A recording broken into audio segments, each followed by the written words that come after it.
Hey, what is going on, guys, and welcome back to the channel. Today we're taking a look at a pretty interesting book, which is the Savage Avengers. So, without further ado, let's take a look at this book.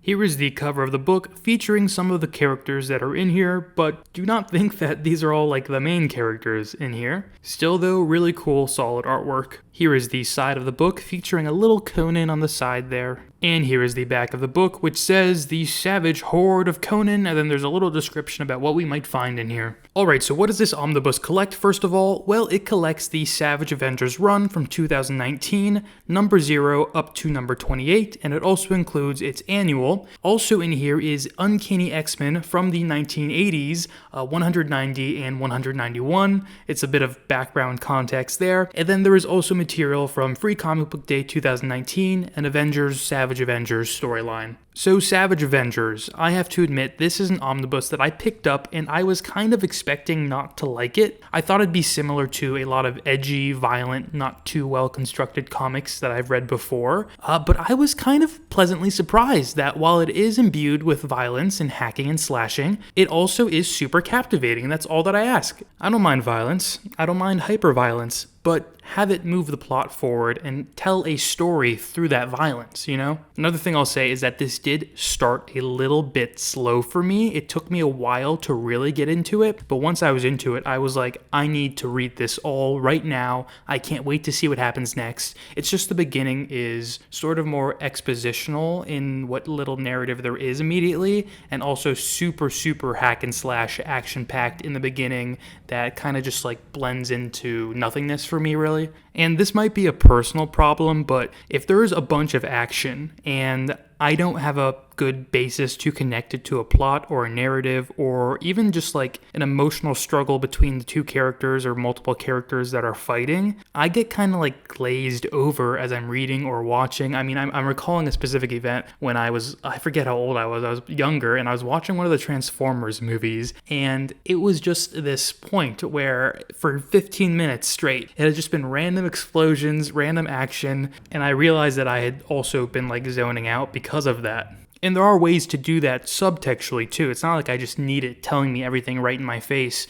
But you know, this is kind of a complicated and nuanced subject that is maybe better left for another video. Another thing that I'll mention is don't be baited like I kind of was, because I thought there would be a ton of Elektra in this, a ton of Wolverine in this. But this is mostly a Conan the Barbarian story, which this is basically my first encounter with the character in any long form format, which is okay because I ended up liking Conan as a character. I thought it'd be a lot more simpler than he was, and he does kind of have a very simple but strict code that he abides to, but he's a nuanced guy and he makes concessions where he needs to, and I think that's interesting. And I think his sort of natural inclination to despise magic and the mystic arts makes for some good rapport with some of the other characters that we're introduced to in here and just the main antagonist here. But before we explicitly get into that, the plot and the villain and all that, I will say, I think this book more specifically focused on Conan, Doctor Strange, and Doctor Doom. Now, it takes a bit for those last two to get involved in the story, but once they are involved in it, they're not really not involved with it from that point on, and it's a sort of contrast to how I feel about the sort of introductory characters of this story. People like Elektra, people like the Punisher, people like Brother Voodoo, who are in it in the beginning, but then really quickly fade off, and we don't see too much of them until maybe a bit here and there, then a bit in the end, you know? But Doom and Doctor Strange teaming up always leads to incredibly fun stories and incredibly fun rapport, and just throwing Conan into the mix of that, who hates magic with these two most powerful sorcerers on Earth, makes for a really good read. So our primary antagonist throughout the entire book, essentially, is Kulan Gath, who is a Conan antagonist. And who is that? Well, he's an evil sorcerer from the pre-cataclysmic age. You know, he's done a lot of bad things. He's been in and out of time, absorbing knowledge from other sorcerers, plighting the great masters of the mystical arts of their respective eras, and in here we learn how he specifically does that, which is pretty metal. And I'd say probably the core plot of this is that Goth is trying to consume the power and the mystical abilities of Shuma-Gorath. And that is kind of, in what we learn at least, the last phase of his plan for like total universal domination and taking over Earth and eliminating that as a threat so we can go on to, do cosmic elimination or whatever his plan after that is. And, through a series of events, all these characters come together, they form the Savage Avengers, and they attempt to take him down and stop him from doing this. But what's really nice about this run is that Gath is super, super powerful, and he's a really talented sorcerer, and they make him seem as formidable as the rhetoric about him sounds. And this is also a character who's come back to life many times, so they're like, well, how do we kill what doesn't die, But just to emphasize how powerful they make him in this book, one of my favorite issues deals with this, and maybe it's over the course of a few issues, but it deals with this amazing battle between Doctor Doom, Doctor Strange, and Goth, and Conan's there as well. And a lot of times in these comic books, like, these fights will end pretty quickly,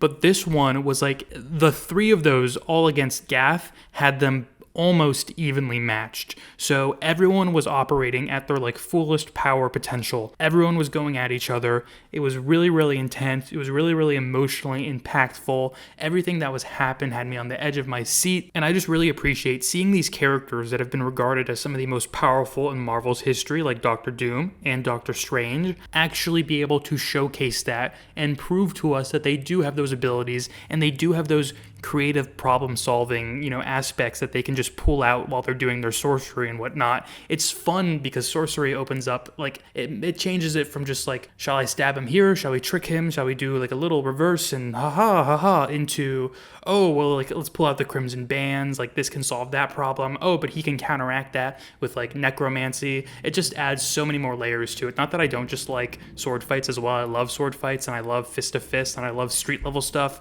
but this stuff is also really, really cool and really unique in its own regard. And what's nice about this book is that it gives you both things. Another point that I'll mention is that if you have a favorite character in comics, it's probably pretty likely that they show up in here because a ton of popular characters make cameos in here and they'll stick around for an issue or two and then go on their way. Like, hey, there's even a point where Conan goes to the Hellfire Club and he basically actually makes it his own little home for the time being, and he runs into Emma Frost. And I was like, oh, it's so nice to see Emma Frost just appear up randomly in here.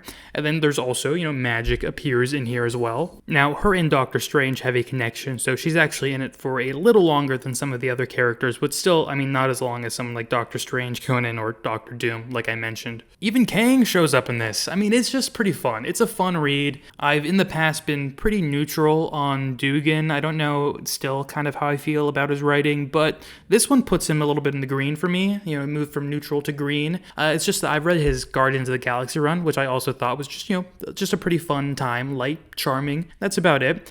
Pretty strictly neutral on his X-Men run. I don't really feel a particular way about it. It doesn't excite me. It doesn't bore me. It's just kind of there. I do need to read more of it though before I make final judgments because I've not finished his X-Men run. But like I said, this was a lot of fun and I liked it a lot. I think it's worth giving a chance. It should be a pretty light read, and you get to spend some time in the mystical corner of the Marvel Universe, and you also get to spend some time, if you're someone like me, learning who Conan is and what his deal is. Alright guys, please let me know what your thoughts are on the Savage Avengers. I don't know if I have a popular opinion, an unpopular opinion, or whatever. I'd just like to hear what you guys think about the book, and with that, have a great rest of your day. Don't forget to like, comment, and subscribe.